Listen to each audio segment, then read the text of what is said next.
Across the polished mahogany boardroom table, a heavy silver dollar spun with a metallic rattle that pierced the dead silence. It wobbled to a halt, directly in front of Sarah. Opposite her, her wealthy in-laws stifled cruel smirks, openly mocking the grieving widow. They had just finalized her entire inheritance. A decaying, forgotten mountain shack, legally appraised at exactly $1 single. It was their ultimate insult, a final way to discard the woman they despised. But as Sarah stared down at the silver coin, they remained blissfully unaware they had just handed her the detonator to their billionaire empire. The rain lashed aggressively against the floor-to-ceiling windows of Arthur Pendleton's downtown Seattle law office, blurring the city skyline into a wash of miserable grey. It was fitting weather. Sarah Jenkins sat rigidly in an oversized leather chair that smelled faintly of cigar smoke and old money. Her hands folded tightly in her lap. Her knuckles were stark white, the only visible sign of the trembling she was desperately trying to suppress. Just 3 weeks ago, her husband, David, had been alive. He had kissed her forehead, promised to be home by 6, and walked out the door. 2 hours later, a massive commercial truck had blown a red light on the interstate, ending David's life instantly and shattering Sarah's world into jagged, unfixable pieces. Now, she was trapped in a room with the people who shared David's blood, but none of his heart. The Jenkins family sat opposite her, a formidable wall of generational wealth and localized arrogance. Patriarch Richard Jenkins, Sr., sat at the head of the conference table, adjusting the cuffs of his bespoke Italian suit. He looked at Sarah not with pity, but with the mild annoyance of a man dealing with a misplaced piece of mail. Beside him was his wife, Margaret, a woman whose face was pulled tight by both expensive surgery and perpetual disapproval. To Margaret's right were David's siblings, Rick, the aggressive heir apparent to the Jenkins real estate empire, and Chloe, who was currently inspecting her diamond ring, as if the reading of her dead brother's will was keeping her from a spa appointment. Arthur Pendleton, the family's longtime attorney, cleared his throat. He was a small, ferret-like man who clearly enjoyed the power dynamics of his job. "If we are all settled," Arthur began, his voice dry and nasal, "we shall proceed with the disposition of David William Jenkins's estate." Sarah held her breath. She didn't care about money. She had been a public high school English teacher when she met David, who had hidden his immense family wealth from her. Until their third date, out of fear, she would treat him differently. When they married, the Jenkins family had made their disgust clear. They accused Sarah of being a gold digger, a parasite latching onto their dynasty. To appease them, David had kept his finances heavily entangled in the family's corporate trust, assuring Sarah that if anything ever happened, his father would do the right thing. David had been incredibly naive, as you all are aware, Arthur continued, shuffling a stack of thick, watermarked papers. David's primary assets, including the Seattle penthouse, his shares in Jenkins Development, and the offshore investment portfolios, were legally structured to revert to the primary family trust upon his passing, assuming he died without producing an heir. Sarah flinched. The lack of children had been a sore subject, a biological struggle that Margaret had, frequently and cruelly weaponized against her.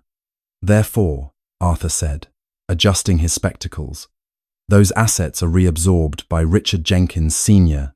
However, there is the matter of a secondary, private purchase David made 6 months prior to his demise, an asset held entirely outside the family trust." Richard Sr. frowned, his thick grey eyebrows knitting together. "What private purchase?" "David didn't have discretionary funds that I didn't oversee." "Apparently, sir, he did," Arthur replied smoothly. "He purchased a parcel of land in rural Oregon, specifically, a plot in the Blackwood Ridge area. The property contains a structure classified as a residential cabin.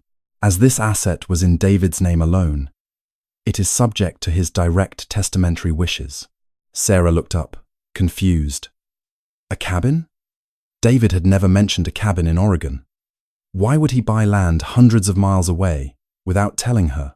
Arthur pulled a single sheet of paper from the stack. David left a specific addendum regarding this property. I shall read it now. To my beloved wife Sarah, I leave the Blackwood Ridge cabin and the land it sits upon. It isn't much to look at, but it is entirely ours. Look closely, Sarah. I promise you, it's enough. A heavy silence fell over the room. Sarah felt a lump form in her throat at the sound of David's words, imagining his warm, earnest voice speaking them. Rick was the first to break the silence. He let out a loud, barking laugh. A cabin? In Blackwood Ridge? Are you kidding me? That area is an abandoned logging dump. The soil is toxic and the timber is rotten. Margaret sighed heavily, rolling her eyes. Oh, David, always so dramatic. Buying a worthless shack in the woods to play pioneer. She turned her cold gaze to Sarah. Well, dear, it seems you've finally gotten your grand inheritance. I hope you like mosquito bites and outhouses. Richard Sr. leaned forward, steepling his fingers. Arthur, what is the assessed value of this property? Arthur leafed through an appraisal report, a smirk playing on his thin lips. Given the derelict state of the structure, the lack of paved access roads, and the heavy tax liens David apparently assumed upon purchase, the net value, for probate purposes, is entirely negligible. In fact, to simplify the legal transfer and avoid burdening the trust with administrative fees, I have officially appraised the property's transfer value at $1. Rick couldn't contain himself. He reached into his pocket, pulled out a heavy, silver $1 coin, and tossed it onto the table. Here you go, Sarah, Rick sneered, watching the coin spin and wobble across the polished wood until it stopped in front of her. Don't spend it all in one place. You might need it to buy a tarp for your new roof. Chloe giggled. A sharp, piercing sound. Margaret smiled behind her hand. Even Richard Sr. looked amused, his previous irritation vanishing. They had won. They had kept their fortune. And the gold digger was being sent away with a worthless pile of rotting wood. Sarah stared at the silver coin. Her chest tightened with a mix of profound grief and a sudden burning rage. She could have fought them. She could have hired her own lawyers to challenge the trust, to demand her spousal share of the marital assets. But looking at their smug, aristocratic faces, she realized she wanted absolutely nothing to do with their money or their toxicity. Slowly, deliberately, Sarah reached out and picked up the silver dollar. She closed her hand around it, the metal biting into her palm. Thank you, Sarah said, her voice eerily calm, cutting through the family's amusement. She stood up, smoothing the front of her simple black dress. I will take the deed. Arthur, mail the final paperwork to me. Sarah, be reasonable, Richard Sr. said, feigning a tone of paternal concern. The property taxes alone will bankrupt you on a teacher's salary. Sign the deed over to the state. We will provide you with a modest relocation stipend. Say, $10,000? Enough to get you a little apartment back in. Wherever it is your people come from. Keep your money, Richard, Sarah said, looking him dead in the eye. David gave this to me, and I am keeping it. She turned and walked out of the boardroom, the sound of their condescending laughter following her down the hallway. She didn't know what she was going to do, or why David had bought a ruined cabin in the middle of nowhere. But as she rode the elevator down to the rainy street, she squeezed the silver dollar in her fist. David had told her to look closely. He had promised it was enough, and for the first time since his death, Sarah had a purpose. The drive from Seattle to Blackwood Ridge, Oregon, took 7 agonizingly slow hours. Sarah's 10-year-old sedan groaned in protest as the smooth interstate gave way to cracked highways, which eventually deteriorated into deeply rutted, unpaved logging roads. It had been 2 weeks since the reading of the will. In that time, Sarah had been unceremoniously evicted from the luxury apartment she had shared with David, the lease. Of course, having been in the name of Jenkins Development. She had packed her clothes, her books, and David's favorite coffee mug into the trunk of her car. She had nowhere else to go. Her parents had passed away when she was in college, and she had spent the last 5 years pouring all her energy into her marriage, leaving her with few close friends in the city. The Oregon wilderness swallowed her whole. The towering Douglas firs grew so thick that they choked out the afternoon sun, casting the muddy road in a perpetual twilight. The GPS on her phone had lost its signal 2 hours ago, leaving her entirely dependent on the crude, hand-drawn map she had found folded inside the property deed Arthur Pendleton had reluctantly mailed to her. "Come on, David," Sarah muttered to herself, gripping the steering wheel as the car violently bounced over a pothole. "What were you thinking?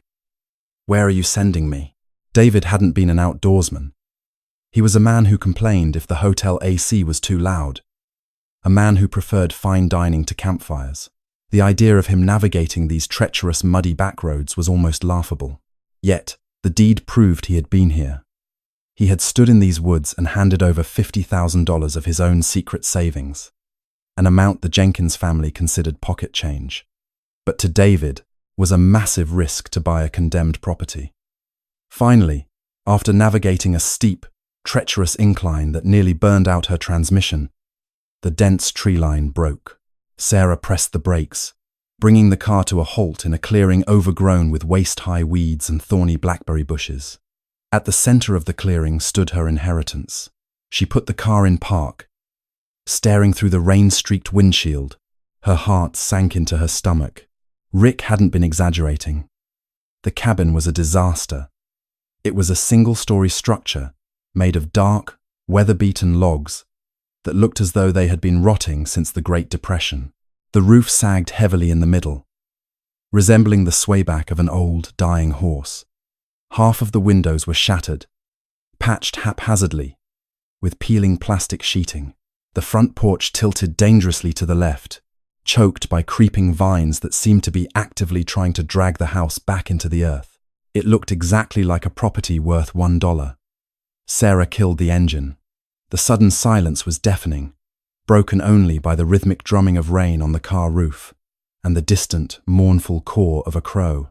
She stepped out into the freezing mud, pulling her thin rain jacket tight across her chest. "Look closely," she whispered, echoing David's final message. She trudged through the wet, grasping weeds, approaching the front porch. The wooden steps groaned in agonizing protest under her weight. But they held. The front door was heavy oak, scarred by weather and time, and secured by a surprisingly shiny, brand-new, heavy-duty padlock. That gave Sarah pause.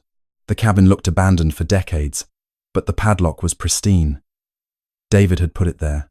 She fished the small brass key out of her pocket.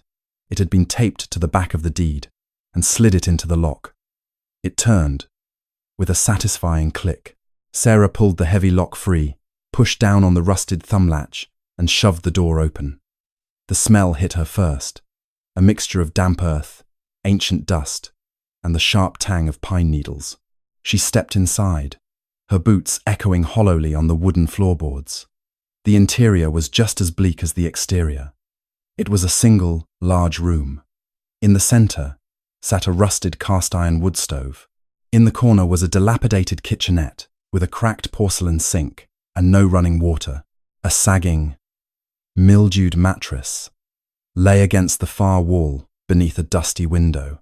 The ceiling was draped in thick cobwebs, and water dripped steadily from a leak near the chimney, pooling onto the floor.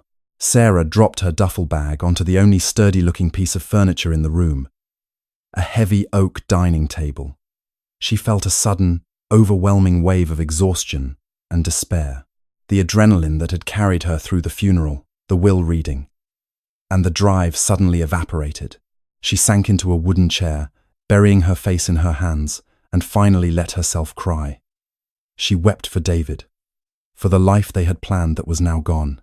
She wept in frustration at the cruelty of her in-laws, who were currently sitting in their heated mansions, drinking expensive wine and laughing at her misery.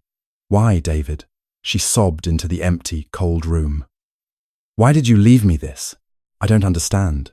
She sat there until the tears ran dry, leaving her feeling hollowed out and freezing. The temperature was dropping rapidly as evening approached. If she didn't want to freeze to death on her first night as a landowner, she needed a fire. Wiping her face with the back of her dirty sleeve, Sarah stood up. She found a stack of surprisingly dry, neatly chopped firewood stacked near the cast-iron stove. Another anomaly. Someone, David, had prepared this for her. She opened the stove, arranged the kindling, and struck a match. As the flames caught, casting a warm, flickering orange glow across the dark, dreary room, Sarah felt a tiny spark of resolve ignite within her. She was a Jenkins by marriage, but she was a survivor by nature. She would spend the night, and tomorrow she would tear this place apart until she figured out what David wanted her to find. The first night in the cabin was a trial by endurance. The wind howled through the cracks in the log walls, sounding like a chorus of dying ghosts. Sarah slept fitfully on the dusty mattress, fully clothed in her winter coat, curled into a tight ball, near the radiating heat of the wood stove. Every creak of the settling timber made her jump, her mind conjuring images of bears, drifters, or worse. But when she opened her eyes, pale morning light was filtering through the dirty windows. The storm had passed. Sarah sat up, her muscles aching from the cold and the hard bed. She rubbed her eyes, feeling the grime of the journey on her skin. She needed coffee. She needed a shower. And she needed answers. Since she couldn't have the first two, she was going to get the third. She started her investigation systematically. She began in the kitchenette, opening every rotting cabinet and pulling out the drawers. She found nothing but mouse droppings and a rusted can opener. She checked the walls, running her hands over the rough-hewn logs, looking for loose panels or hollow spots. Nothing. She even braved the terrifying, spider-infested crawl space beneath the sagging roof, finding only old bird nests and a severe draft. By noon, she was covered in dust, sweat, and frustration. She stood in the center of the room, hands on her hips, glaring at the space. "Look closely," she said aloud, the phrase becoming her mantra. "Look closer." She looked down at the floor. The cabin floor was made of wide, thick planks of what looked like rough pine. But as the midday sun hit the floor at a specific angle through the front window, Sarah noticed something she had missed the night before. While the entire floor was coated in decades of dark, ingrained dirt, there was a rectangular section near the back wall, roughly 6 feet by 4 feet, where the gaps between the planks were entirely free of compacted dust. It looked as though the dirt in those specific seams had been recently scraped away. Sarah hurried over to the corner, dropping to her knees. She ran her fingers along the groove between the floorboards. The wood here felt slightly different, smoother. She pressed down heavily on one of the planks. It didn't budge, but it didn't feel as solid as the rest of the floor. She stood up and began searching the cabin for a tool. Near the wood stove, she found a heavy iron fire poker with a flattened, chisel-like end. She returned to the rectangle, wedging the flat end of the poker into the seam between the boards. She applied her weight, pushing down like a lever. The wood groaned loudly. She pushed harder, her arms shaking with the effort. With a sharp crack, the edge of the floorboard popped upward, revealing an inch of dark space beneath. Sarah's heart began to hammer against her ribs. She wedged her fingers into the gap and pulled with all her might. It wasn't just a single board, it was an entire panel, constructed of 4 heavy planks bound together underneath by steel brackets. Panting, she heaved the heavy wooden panel up and flipped it over. A cloud of stale air rushed up to greet her. Sarah coughed, waving the dust away, and peered down into the darkness. It wasn't dirt underneath. It was metal, Buried flush with the earth beneath the floorboards was a massive, rectangular steel hatch. It looked like the door to a submarine or a high-end bank vault, complete with a heavy, rotating locking wheel in the center. The steel was dull and grey, surprisingly free of rust despite the damp environment. Sarah stared at it in sheer disbelief. This wasn't a logger's cabin. The cabin was just a camouflage, a rotting shell built decades ago to hide whatever was buried beneath it. She dropped to her knees again, reaching out to touch the cold steel of the wheel. Engraved into the metal above the wheel were the letters D, W, J, David, William, Jenkins. Oh my God! Sarah breathed. Her hands were shaking violently now. David hadn't just bought this land. He had built something here. Or he had retrofitted something that already existed. She grabbed the heavy steel wheel with both hands. She expected it to be locked, to require a combination or a key she didn't possess. But as she pulled to the left, the wheel turned with a smooth, well-oiled glide. The heavy internal locking mechanisms clanked and echoed within the metal frame. Clack, clack, clack. With a final heavy thud, the locking bolts retracted. Sarah grabbed the handle and lifted. The hatch was incredibly heavy, but hydraulic pistons hissed as they engaged, assisting her in pushing the heavy steel door upright. A set of aluminum stairs led down into pitch blackness. Sarah scrambled back, grabbing her phone from the table. She turned on the flashlight app, her hand trembling so badly, the beam of light danced erratically over the walls. She walked back to the hole in the floor, took a deep breath, and pointed the light down the stairs. The beam cut through the darkness, illuminating a space that defied all logic. It wasn't a dirt cellar. It was a brightly lit, sterile hallway. The walls were lined with reinforced concrete, and modern LED strip lights automatically flickered to life as the motion sensors detected her presence, stretching down a corridor that seemed to go back 50 feet beneath the earth. Sarah swallowed hard. The Jenkins family had laughed at her. They had given her a $1 rotting cabin, but David had given her a fortress. Gathering every ounce of courage she had left, Sarah gripped the handrail and began her descent into the earth, completely unaware that what she was about to find in the vault below would not only destroy the Jenkins empire, but rewrite the history of everything she thought she knew about her husband. The descent felt like stepping out of one reality and into another. As Sarah's worn leather boots touched the grated aluminum of the staircase, the heavy, damp smell of the rotting cabin above vanished entirely. It was replaced by the crisp, sterile scent of ozone and filtered air. With every step she took, motion sensor LED strips hummed to life along the baseboards, illuminating a corridor constructed of poured, reinforced concrete. It was immaculate. At the bottom of the stairs, a heavy hum vibrated through the floor, the unmistakable sound of a high-end, off-grid power system. David had likely installed a silent geothermal generator or a massive deep-cycle battery bank beneath the mountain.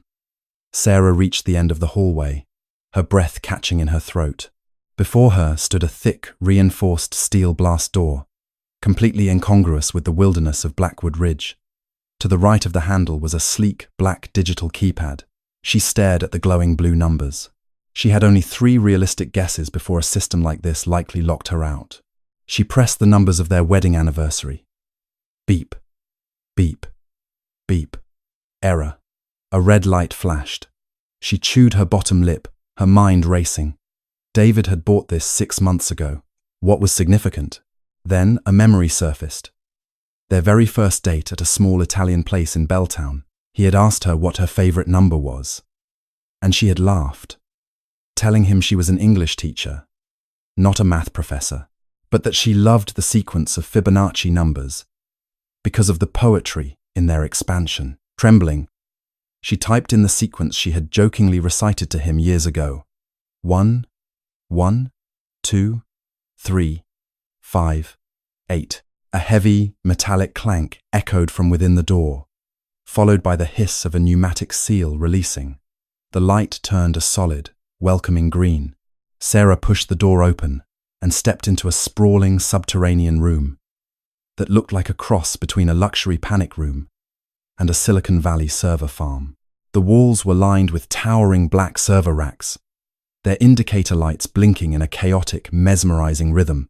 The ambient temperature was noticeably cooler here, climate-controlled to keep the massive amounts of hardware from overheating. In the center of the room sat a minimalist glass desk equipped with 3 large curved monitors, a high-end microphone, and a leather ergonomic chair. Beyond the workspace, there was a comfortable living area, a plush grey sofa, a fully stocked kitchenette with stainless steel appliances, and a bookshelf lined with her favorite classic novels. He had built a sanctuary. Tears pricked Sarah's eyes, but she blinked them away. She walked slowly toward the glass desk. Resting precisely in the center of the leather blotter was a single sealed white envelope with her name written on it in David's elegant, sweeping handwriting. Beside it sat a small black remote control. She tore open the envelope. Inside was a single piece of cardstock. Sarah, my brilliant, beautiful wife. If you are reading this, it means 2 things. First, I am gone. Second, my family thinks they have won. Press play. Sarah dropped the card, grabbed the remote, and pointed it at the center monitor. She pressed the single button. The screen flickered, and suddenly, David was there. He was sitting in the very chair she was standing behind. He looked exhausted, with dark circles under his eyes, wearing a simple grey sweater she had bought him for Christmas. The sight of his face, alive and moving, hit Sarah with the force of a physical blow. She gripped the edge of the glass desk to keep her knees from buckling. "Hi, Sarah." David's voice filled the room, transmitted through high-fidelity speakers. He offered a sad, crooked smile. "God, I hope you never have to watch this. But if you are, it means I ran out of time, and it means the semi-truck that crossed the median wasn't an accident." Sarah let out a choked gasp. Her hand flew to her mouth. "I lied to you, Sarah," the digital David continued, leaning closer to the camera. "I told you I was blind to my family's cruelty, that my father would eventually do the right thing. I let you think I was weak because I needed them to think I was weak. For the last 5 years, I haven't been working for Jenkins Development. I've been dismantling it from the inside." The screen shifted to show a rapid montage of documents, blueprints, and bank statements, before cutting back to David.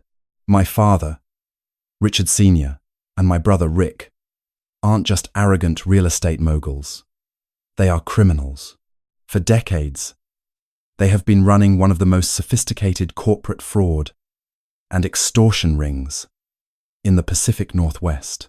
They've systematically bankrupted independent contractors, bribed city officials to rezone toxic land for residential building, and laundered millions through offshore shell companies.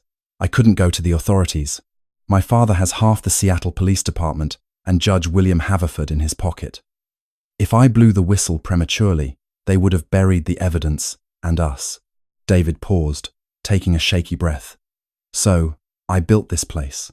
The Blackwood Ridge cabin was the perfect cover, a worthless piece of property with 0 development value.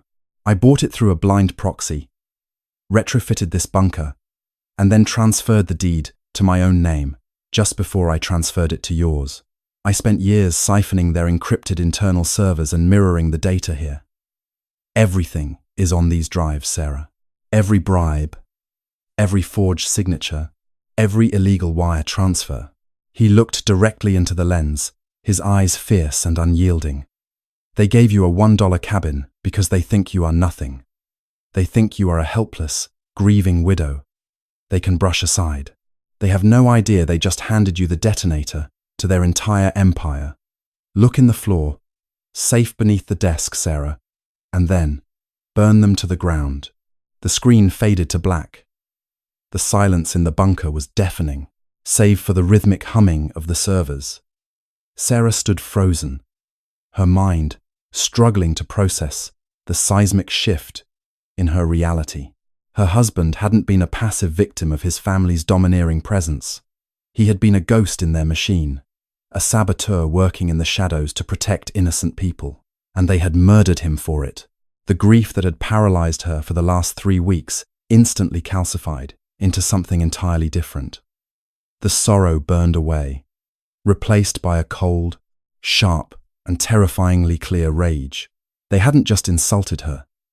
They had killed the only man she had ever loved. And then they had laughed in her face, tossing a silver dollar across a mahogany table as if her life was a punchline.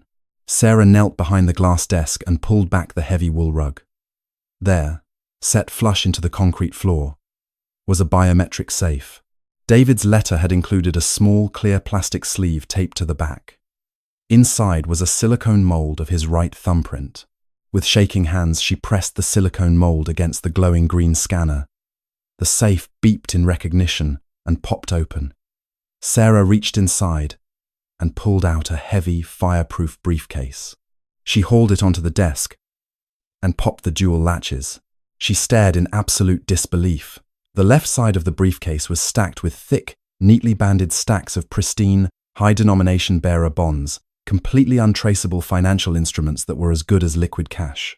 On the right side lay row after row of gleaming, heavy gold bullion bars, stamped with Swiss refinery marks. Tucked into the lid of the briefcase was a ledger. Sarah opened it. The first page was a summary, written in David's hand. Total liquid asset value, extracted from Jenkins' illicit offshore accounts, $42,500,000 USD. Sarah dropped the ledger, stepping back as if the briefcase was on fire. $42 million. Richard Sr. and Arthur Pendleton had smugly offered her a $10,000 relocation stipend to go away. She was standing in a room holding more liquid wealth than the entire Jenkins family currently had in their legitimate tax-paying accounts. She wasn't just a widow anymore. She was a warlord with a war chest.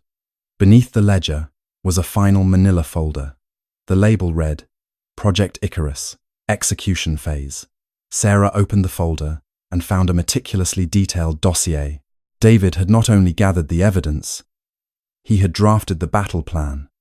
The first page listed a single contact, circled in red ink. Gregory Harrison, independent forensic accountant and former IRS criminal investigator. He is the only man in Seattle who hates my father as much as I do. He cannot be bought. Bring him the encrypted flash drive in this folder. Sarah picked up the small titanium flash drive resting at the bottom of the briefcase. This was it, the Blackwood files. She looked around the high-tech bunker, then up at the ceiling, toward the rotting, worthless cabin above. The Jenkins family was currently sitting in their penthouses, operating under the delusion that they were untouchable kings of the city. They thought they had tied up all their loose ends by severing the brakes on a commercial truck and humiliating a schoolteacher. You told me to look closely, David, Sarah whispered to the empty room, her voice echoing off the concrete walls, devoid of any fear. I see it now. She packed the bearer bonds, a few bars of gold, the ledger, and the flash drive into her duffel bag. She locked the safe, powered down the monitors, and made her way back to the heavy steel blast door. As she climbed the aluminum stairs back into the damp, rotting cabin, the dilapidated walls no longer looked like a prison. They looked like the perfect camouflage. She secured the trapdoor, swept the dirt back over the seams, and locked the heavy oak door behind her with the new padlock. When Sarah got back into her 10-year-old sedan, she didn't cry. She didn't look back at the cabin. She started the engine, put the car in drive, and began the long, treacherous journey back down the mountain. She was heading back to Seattle. The Jenkins family had given her a $1 inheritance to show her exactly what they thought she was worth.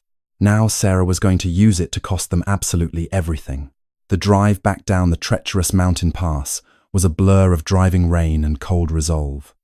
The woman who had navigated those muddy trails 24 hours earlier had been a shattered, discarded widow. The woman driving down was a loaded weapon. She knew she couldn't simply return to Seattle and walk into a local bank with a briefcase full of bearer bonds. The patriarch of her late husband's family had the city's financial institutions, judges, and law enforcement wrapped tightly around his tailored fingers. If she surfaced with millions in untraceable assets, she would be intercepted and likely silenced before the sun set. So, she bypassed Seattle entirely, pointing her battered sedan south toward Portland, Oregon. In a sterile, fluorescent-lit hotel room, she laid the gold bullion and the stacks of bearer bonds out on the cheap bedspread. It was time to shed her old life completely. The grieving daughter-in-law they had mocked with a silver dollar had to disappear. From the ashes of that identity, she forged a new one. Using a specialized offshore financial broker she found buried in her husband's encrypted files, she liquidated a fraction of the bonds. Within 48 hours, she had secured a high-end corporate apartment under a shell LLC, a secure server network, and a meticulously crafted alias, Emerson Croft. Her first move as Emerson was to contact the one man her husband had trusted to help execute this war. The dossier had named him as Gregory, a former federal forensic accountant who had been forced out of his career after getting too close to the family's corrupt real estate monopoly. They met at a rundown, 24-hour diner on the edge of the Portland Industrial District. Gregory was a sharp-eyed man in his late 50s, his face lined with years of stress and chain smoking. He slid into the vinyl booth across from her, looking incredibly skeptical.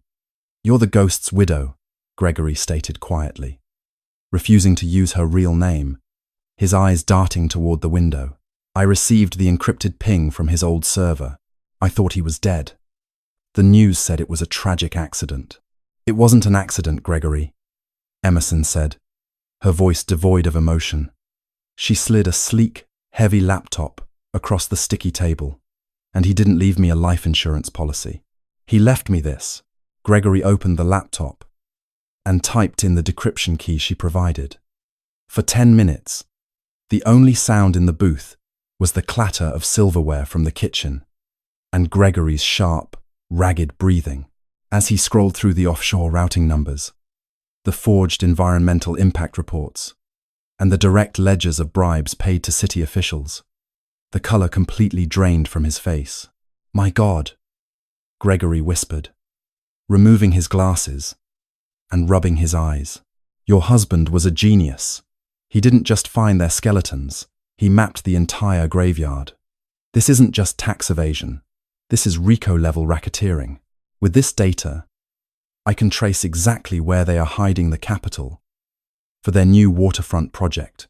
"I don't just want to trace it," Emerson said, leaning forward, her eyes locking onto his. "I want to take it. All of it. I want to bleed their empire dry before the feds even put them in handcuffs. Can you reroute their offshore holdings using my husband's backdoor access?" Gregory stared at her, a slow, dangerous smile spreading across his face. It was the smile of a man who had waited a decade for revenge. "With the administrative privileges your husband embedded in their system, I can make their money vanish into the ether. They won't even know it's gone until their checks start bouncing." "Do it," Emerson commanded.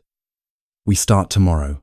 The grand ballroom of the Emerald City Plaza was a masterclass in localized arrogance. Crystal chandeliers cast a warm, golden glow over the city's elite, who were gathered to celebrate the groundbreaking of the family's newest billion-dollar luxury waterfront development. Waiters in crisp white tuxedos glided through the crowd, carrying silver trays of vintage champagne and caviar. The patriarch stood at the center of the room, holding court. He looked invincible in his bespoke tuxedo, soaking in the praise of the city councilman he had secretly bought and paid for. His eldest son, the arrogant heir apparent, was aggressively working the room, boasting about the massive profit margins the new project would yield. They were on top of the world. Standing near a towering ice sculpture in the back of the room, dressed in a stunning, backless crimson evening gown, was Emerson Croft. Her hair was styled differently, her makeup sharp and dramatic, completely masking the exhausted schoolteacher they had laughed out of a boardroom just weeks ago. She sipped her champagne, her eyes fixed on the patriarch. Tucked inside her metallic clutch was a specialized, secure smartphone, maintaining an open, encrypted chat window with Gregory. Gregory, 8:40, 2 p.m. The offshore Cayman accounts are unsecured. Back door is open. Emerson, 8:40, 3 p.m. Drain them. Route the funds through the 12 shell LLCs we set up. Gregory, 8:40, 4 p.m. Executing. Say goodbye to $60 million. Emerson watched the progress bar on her phone screen fill up. 10%, 40%, 80%, 100%. Transfer complete. She looked up just as the patriarch stepped up to the podium to give his keynote speech.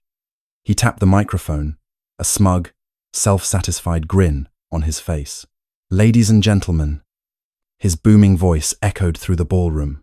Tonight, we don't just celebrate a building. We celebrate the legacy of my family. A legacy built on unyielding strength, smart investments, and ironclad financial security. Suddenly, the heir apparent's phone buzzed aggressively. Emerson watched from the shadows as the son pulled his phone from his tuxedo pocket. Annoyed by the interruption, he glanced at the screen, and his face instantly went ashen. He frantically typed something, staring at the screen as if it were a bomb about to detonate. He practically shoved two investors out of the way. Sprinting toward the podium, he grabbed his father's arm, whispering frantically into his ear. The patriarch's smug smile faltered. "Excuse me for a moment, ladies and gentlemen. A minor administrative issue." He lied smoothly into the microphone, stepping down from the stage. Emerson followed them at a discreet distance, slipping into the opulent, marble-lined hallway just outside the ballroom. "What do you mean it's gone?" the patriarch hissed, his voice echoing off the marble, entirely devoid of its usual power. "I mean it's gone, Dad." The son panicked, his hands shaking as he held up the phone. The Cayman accounts, the Swiss reserves, even the holding funds for the waterfront construction. The balances are reading zero. Someone hacked the central trust. We don't have the capital to break ground tomorrow. We don't even have the capital to cover payroll on Friday. "That's impossible!" the older man roared, his face turning a dangerous shade of purple. "Those accounts are air-gapped. Call the bank. Call the attorneys." "I tried." The security overrides were triggered internally. Someone used David's old administrative codes. The patriarch froze, the color draining from his face as the mention of his deceased son hung in the air. For the first time in his life, Emerson saw genuine, unadulterated terror in the man's eyes. They had built their entire empire on intimidation and stolen money, and in the span of 3 minutes, the foundation had been entirely ripped out from under them. Emerson stepped out from the shadows of the hallway, the heels of her stilettos clicking sharply against the marble floor. Both men snapped their heads toward her. For a split second, they didn't recognize the glamorous, commanding woman in the crimson dress. Then, the realization hit the patriarch. His jaw went slack.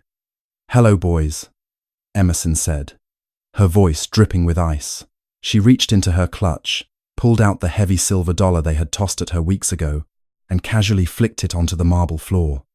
It clattered loudly, rolling to a stop right at the patriarch's expensive leather shoes. "I thought you might need a loan."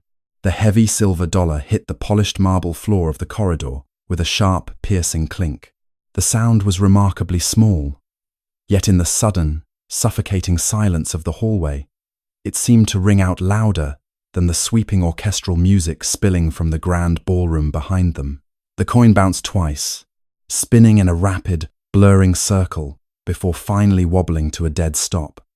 It rested perfectly against the toe of the patriarch's bespoke Italian leather shoes. For a long, agonizing moment, the older man simply stared down at the piece of silver. His mind, usually sharp and ruthlessly calculating, struggled to bridge the gap between the impossible reality unfolding before him and the memory of the rainy afternoon when he had watched that exact coin slide across a mahogany boardroom table.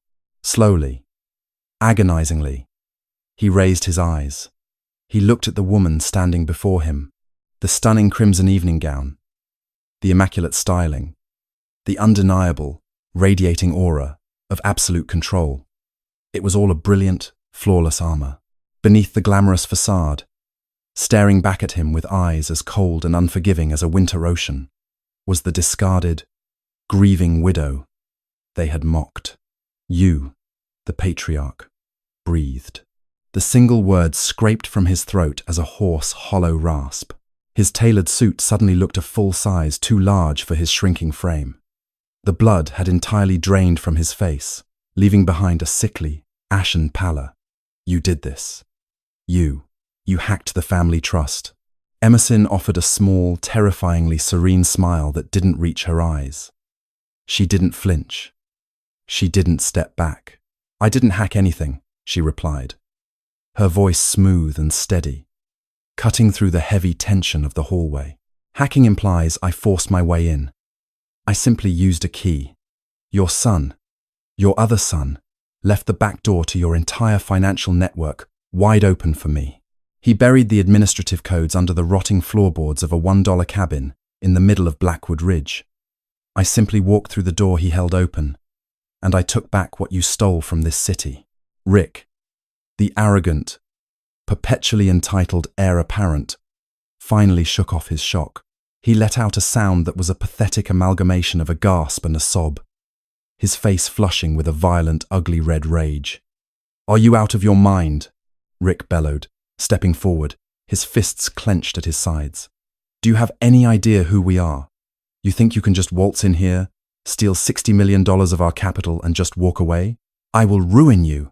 I will have you buried so deep in those Oregon woods they won't even find your teeth."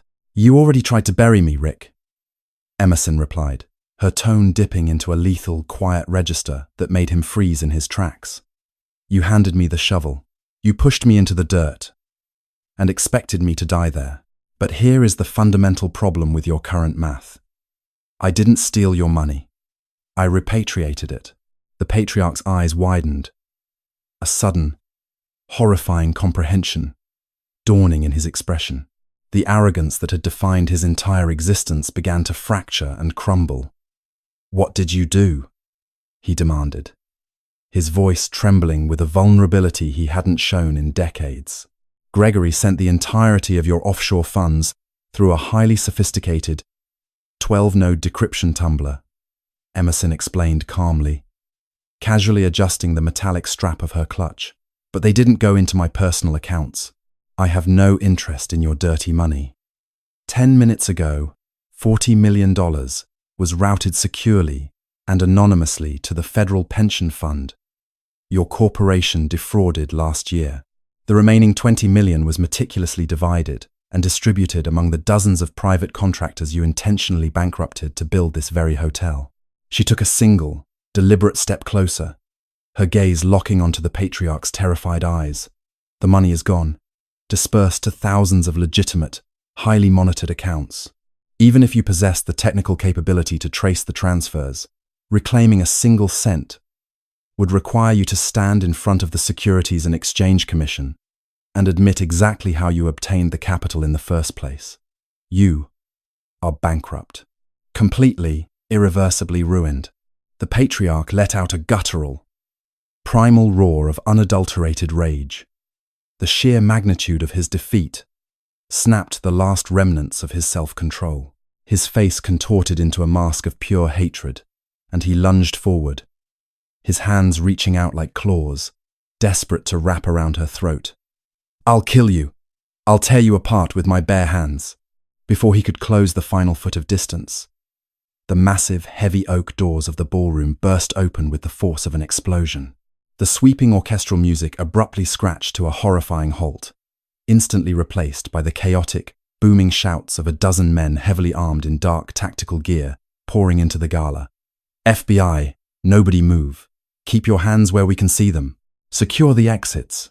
The absolute pinnacle of the city's elite society erupted into sheer, unadulterated panic. Wealthy socialites shrieked, dropping crystal champagne flutes that shattered into thousands of glittering pieces on the floor. Corrupt city councilmen, and bribe judges shoved each other out of the way, scrambling desperately toward the fire exits, only to be met by the unyielding wall of armed federal agents blocking every avenue of escape. In the marble hallway, Emerson didn't even flinch. She didn't look at the tactical team swarming the room. She kept her eyes locked dead on the patriarch, savoring the absolute destruction of his world. Phase 2, she whispered softly, ensuring only the two men could hear her. Gregory didn't just drain your bank accounts. He dumped the files, every encrypted ledger, every forged environmental permit, every offshore routing number my husband painstakingly collected over the last 5 years. It was all sent simultaneously to the servers of the FBI, the IRS, and the news desks of every major media outlet in the Pacific Northwest. Rick began to hyperventilate. The sharp, tailored lines of his tuxedo seemed to mock the pathetic, trembling mess he had become. The crushing reality of a federal penitentiary was crashing down upon his shoulders, suffocating him. As two stern-faced federal agents spotted the men in the hallway and began sprinting over, drawing their heavy steel handcuffs, Rick's mind completely, irreversibly unraveled.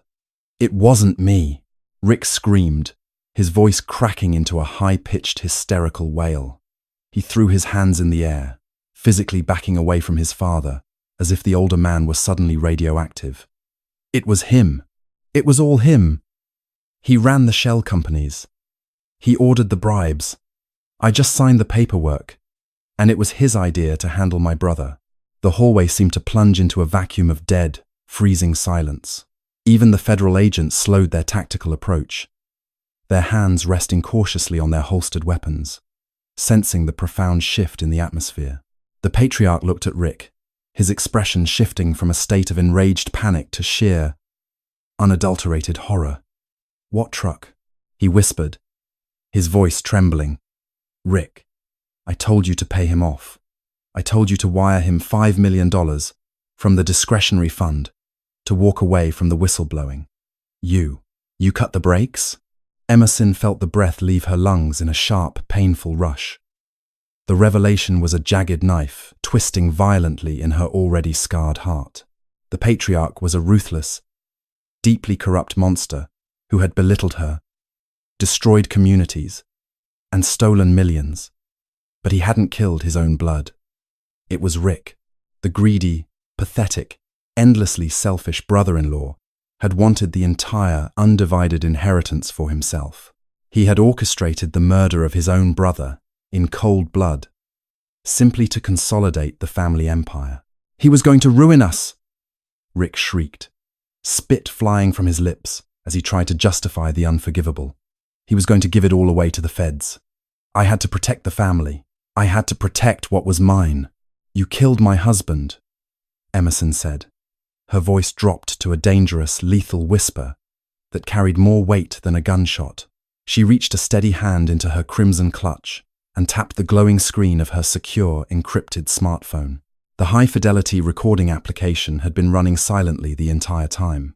The pristine audio file of Rick's frantic, blubbering, and entirely uncoerced confession of premeditated murder was already uploaded to a secure cloud server and transmitted directly to the lead federal prosecutor's inbox. "Agent," Emerson said, stepping gracefully aside, her posture perfect, as the FBI officers finally reached the shattered remnants of the family. "I believe this man just confessed to capital murder. You might want to take him into custody." The fall of the family's corrupt empire was not a slow, agonizing decline. It was a spectacular, brutally swift, and highly televised execution. The encrypted drives Emerson and Gregory had released to the authorities, quickly dubbed by the media as the bunker files, were a forensic masterpiece. Her late husband had spent years anticipating every possible legal loophole and defense strategy the family's high-priced lawyers might attempt to exploit.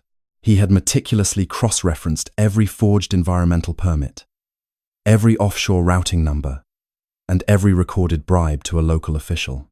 The evidence was so overwhelming and airtight that the district attorney didn't even entertain the idea of offering plea deals. The trials were fast, merciless, and broadcasted across every major news network in the country. The patriarch, a man who had spent his entire adult life acting as the untouchable king of the city's real estate scene, was entirely broken by the sheer velocity of his ruin. Stripped of his wealth, his influence, and the protection of the judges he had formerly kept on his payroll, he sat silently through his proceedings at the defense table. He looked small, his bespoke suits replaced by an ill-fitting prison uniform. When the judge finally handed down a sentence of 30 years in federal prison for racketeering, massive corporate fraud, and extortion, the old man did not even blink. He simply stared at the polished wood of the table, realizing he would draw his final breath behind cold steel bars. But it was Rick's trial that truly captivated the public, becoming a dark, chaotic media circus. Desperate to save himself, Rick initially tried to spin a narrative of ignorance, claiming he was merely a pawn following his father's ruthless orders. He tried to paint himself as a victim of a domineering family structure. However, his carefully constructed defense shattered into a million pieces the moment the prosecution introduced Exhibit A, the crystal-clear audio recording Emerson had captured on her encrypted phone in the marble hallway of the Emerald City Plaza. The entire courtroom sat in a heavy, suffocating silence as Rick's own frantic, blubbering voice echoed from the speakers, confessing to severing the brakes on the commercial truck. He had admitted to murdering his own brother purely out of greed, terrified that the whistleblowing would cost him his inheritance. Hearing his own voice seal his fate, Rick completely unraveled. He collapsed over the defense table, sobbing hysterically for a mother who had not even bothered to attend the hearing. The jury deliberated for less than 2 hours.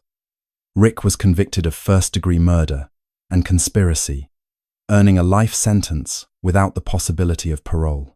Margaret, the cruel, aristocratic mother-in-law, who had reveled in Emerson's pain and mocked her grief, faced a punishment uniquely tailored to her profound narcissism.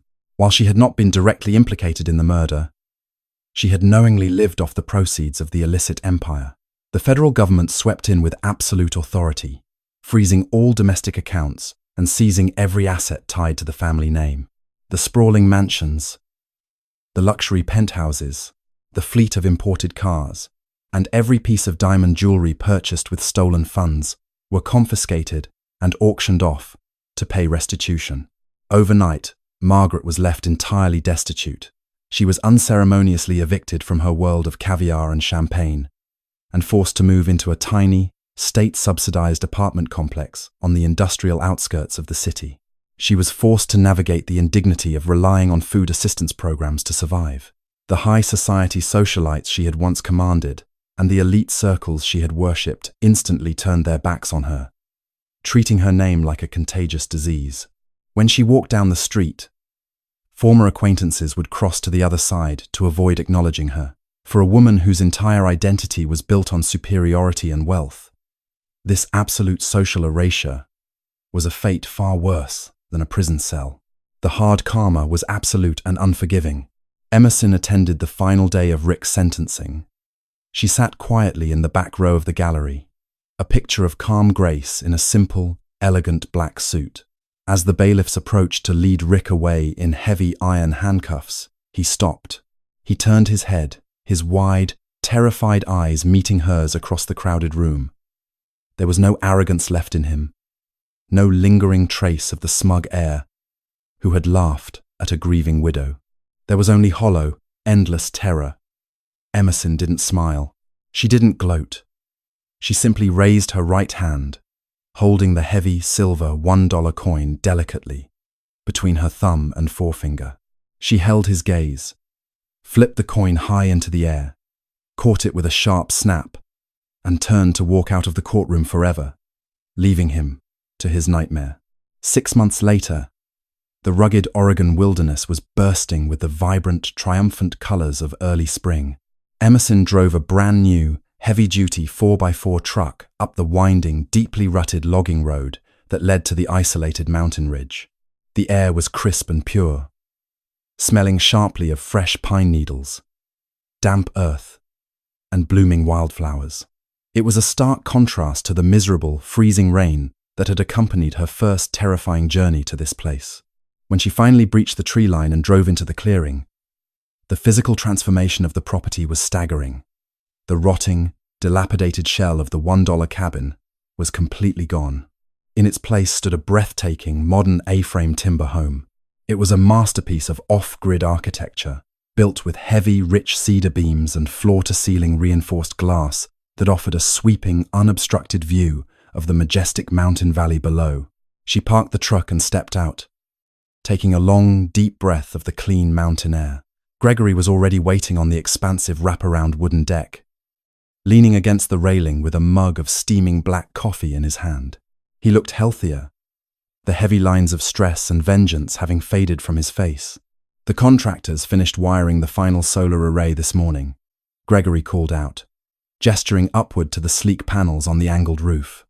And the last of the foundation paperwork officially cleared the courts. The Victim Restitution Fund is completely operational, Emerson. With the gold bullion we safely liquidated from the bunker and the recovered offshore capital, we have enough capital to fund legal representation for corporate whistleblowers and their families for the next 50 years. Thank you, Gregory, Emerson said softly, walking up the wooden steps to join him. He would have wanted that. He wanted the money to protect the people his family tried to destroy. She walked past him and stepped through the front door into the main living room of the new cabin. The space was bright, warm, and filled with life, featuring plush furniture and a massive stone fireplace. But the very center of the room remained carefully, respectfully untouched. Beneath a thick, custom-made structural glass floor panel, the heavy steel hatch of the subterranean bunker was still perfectly visible. She had insisted on keeping the bunker exactly as it was, a silent, enduring memorial to the brilliant, courageous ghost of a husband who had sacrificed absolutely everything to bring down a dynasty of monsters.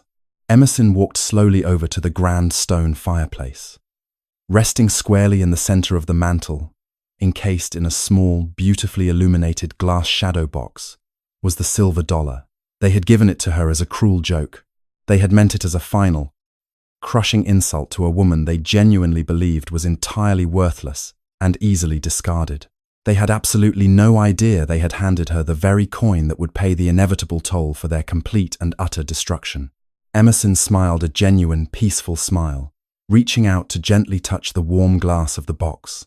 She had lost the love of her life to their greed, but in the ashes of that profound grief, she had discovered her own unbreakable power. And here, in the quiet heart of the deep woods, surrounded by the towering pines, she had built an empire of justice that was worth far, far more than a single dollar. The heavy silver dollar now rests on a mantel in a beautiful Oregon mountain home, a silent testament to the ultimate revenge. What began as a cruel joke by an arrogant, corrupt family became the exact weapon that tore their entire empire to the ground. Emerson's journey from a heartbroken, discarded widow to a formidable force of justice proves that you should never underestimate the quiet ones, especially when they have nothing left to lose. Her husband's brilliant foresight and her own unwavering courage delivered the hardest karma imaginable, leaving the greedy to rot in prison while she built a legacy of truth and restitution.